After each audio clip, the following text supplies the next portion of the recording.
I would like to ask each of you how you would like to proceed when you come to this abandoned town. You are in the early evening.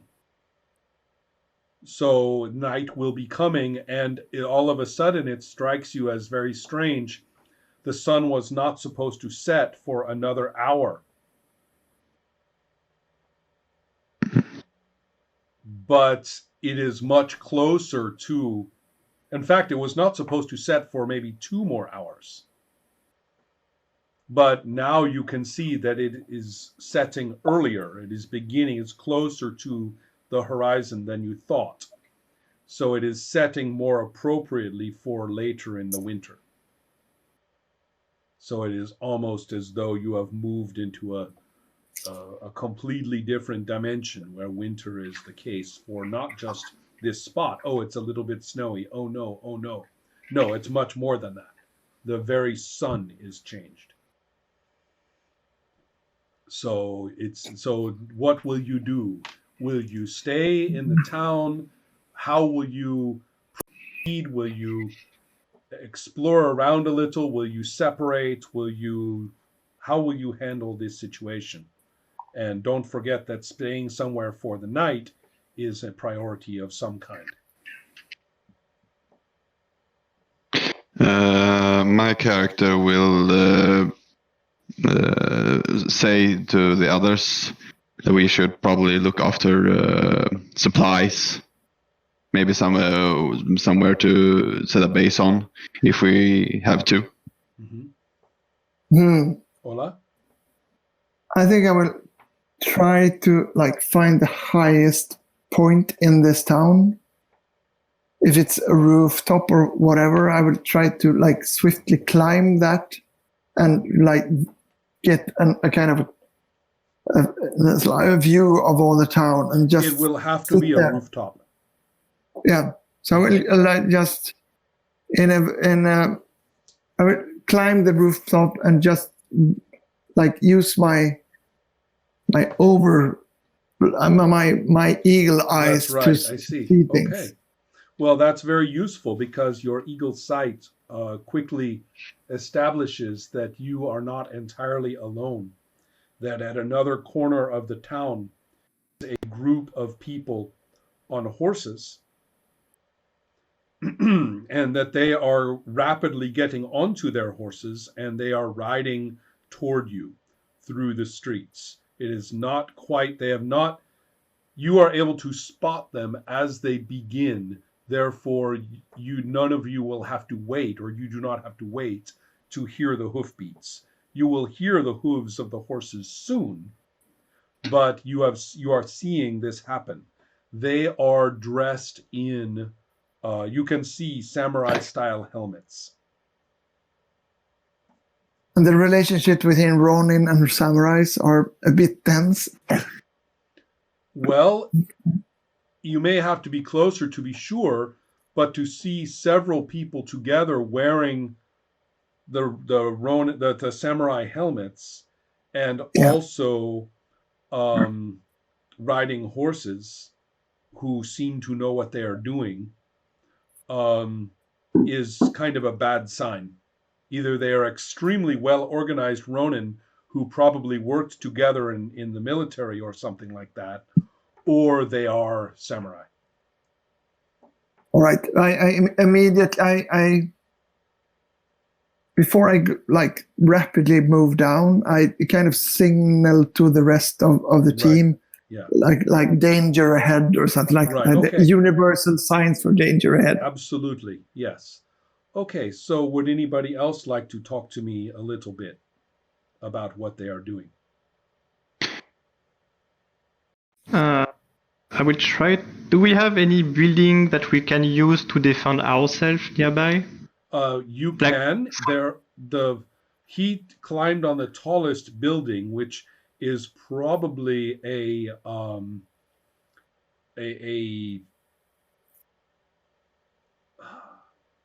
this is only a town, so they don't have a place like a courtyards with sliding doors and walls and things like that.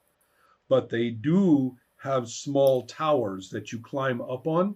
For example, if you were to make an announcement to the town, you would go up on the tower and you would bang on the gong there to get everyone's attention. That tower is still there. There is no gong left, but that's what he went up and looked out over.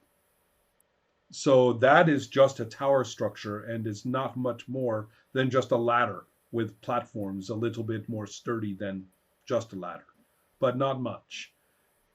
That's not good. The other situation is that there are some houses and buildings that create a somewhat, much of it is just wide open because you are driving your cows or your pigs or something, to get from place to place in the town. But some of it is not so open and could be much more confusing for people on horseback to try to maneuver through. So your best bet tactically is urban warfare, to scatter through the rooms and the alleys, use those as a fighting space, as opposed to meeting them on the street face to face. So that is question. Yes. I have no real idea how houses look like in Japan. Do the rooftops give any advantage for an archer? Absolutely. The rooftops I'm up there are if not, I have the time. Right. The rooftops are not particularly steep or difficult.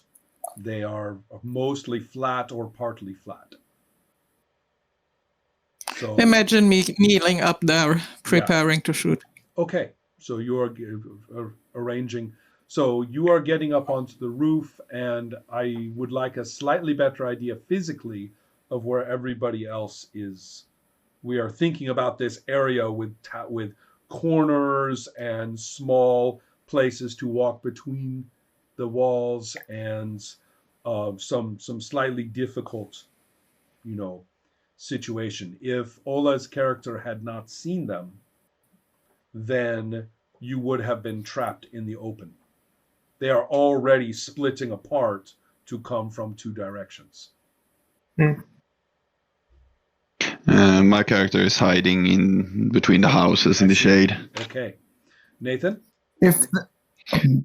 I will stay in a location that I can talk to them, but not being surrounded too easily. I see. Okay. You will confront them. And then Ola, were you going to remain up high now that you see this? Yeah. And then when I have kind of conveyed that they're coming, I go back to the familiar tower and try to hide there. Okay. Preparing with my bow. Do we have horses with us? Well, that's a good question. We might have after this scene. Yeah, I am going to say that taking care of the horses while going up Mount Fuji is actually, it's not a difficult climb.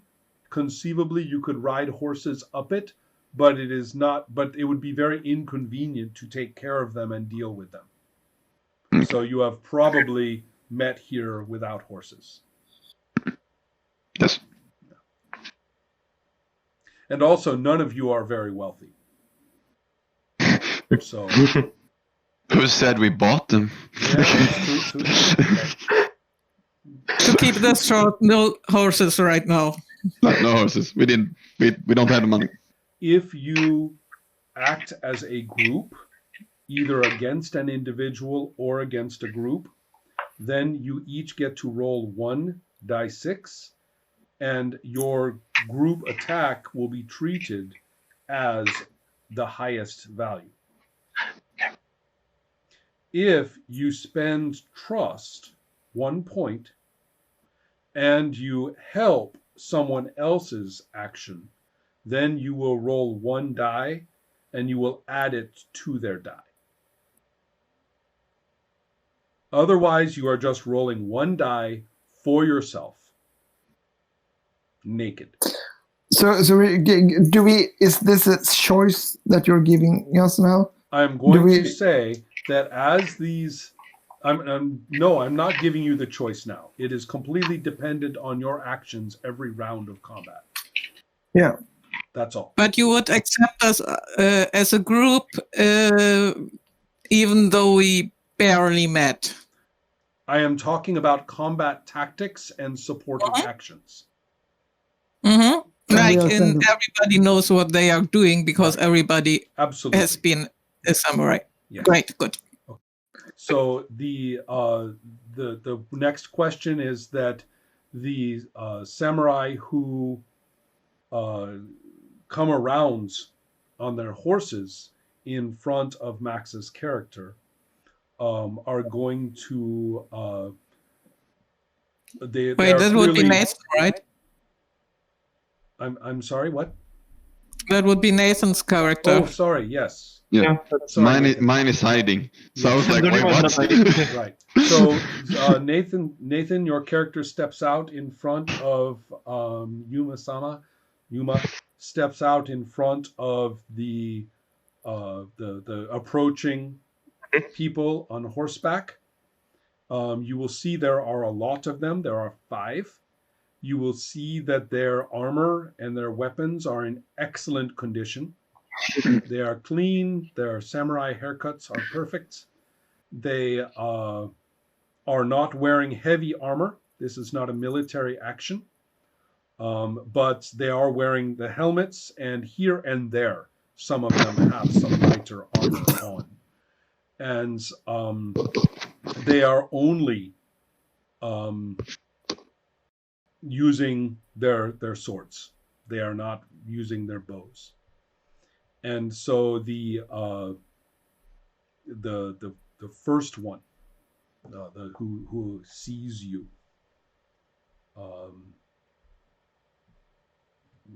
shouts that he is the son of Lord Hara, and that he demands, throw yourself on your face, and all of your friends, call your friends out, throw yourself on your face for mercy. The 2 of them, you are assessing them quickly. 2 of them are just a little bit older, including the one who's speaking. The others are quite young. How many of them? 5. Are there? What was the family name? Hara. Oh, Hara. Do we know what family it is? It's it's some kind of local powerful group. That is not the name of the daimyo, who is the local lord, but it is the name of an influential family of the level where some would be the military ones, or the violent ones would be samurai. So they are not like some huge political family across Nippon, but they are important locally. So perhaps they have heard the rumors of Ronin gathering here, and have decided that they will not. In fact, one of the other ones says, "You will not, shame Fujiyama with your filthy feet."